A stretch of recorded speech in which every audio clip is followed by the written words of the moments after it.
আগামী 100 বছর না, 1000 বছর পরেও এই মাটি যদি টিকে, তো মনে রাখো এই মাটি শহীদ শরীফ উসমান হাদি রহমতুল্লাহ আলাই, আমার দেশের এই মাতৃভূমির এই ইমানদার যুবকের নাম আগামী 1000 বছর পরেও শ্রদ্ধার সাথে কলিজায় কলিজায় স্মরণ হবে।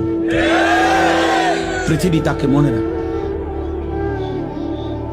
হ্যাঁ হ্যাঁ, মনে রাখো বাবা, এই যুবক ইমানদার ছিল। 33 বছর বয়সী এক যুবক, যে সুনির্দিষ্ট কোন রাজনৈতিক দলের সদস্য ছিল না, যে একাই মেহনত করে গেছে আধিপত্যবাদের বিরুদ্ধে, আগ্রাসনের বিরুদ্ধে, মাতৃভূমির প্রতি ইঞ্চি জমিন হেফাজত করতে চেয়েছে। তার সামর্থ্যের সবটুকু দিয়ে সে বলেছে, সে পাক্কা নামাজি ছিল, 5 ওয়াক্ত নামাজ পড়ত, ফজরের নামাজ প্রতিদিন জামাতে করত, ফজরের নামাজ ক্যাম্পেইন করত, সাথীদেরকে ফজরের নামাজের জন্য উঠাইতো, ফজরের নামাজের বন্ধুদেরকে সাথে নিয়ে এরপরে ঢাকা 8 সংসদীয় আসনে ওয়ার্কিং করত প্রতিদিন ফজরের নামাজের পরে। তুমি খবরে দেখো, তুমি শোনো,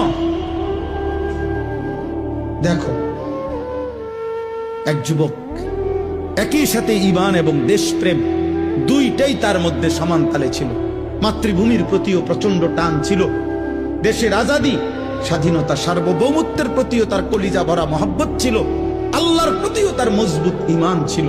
আল্লাহ বলে, যুবক তুমি চেয়েছো মাত্র, সে বলছে আমি যদি 500টা ভোট পাই, 5000 ভোটও পাই, তো আমি প্রথমবার দাঁড়াইছি, আমি সার্থক মনে করব।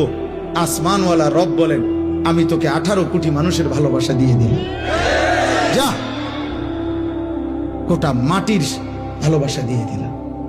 তুমি যুবক চেয়েছো 500 ভোট,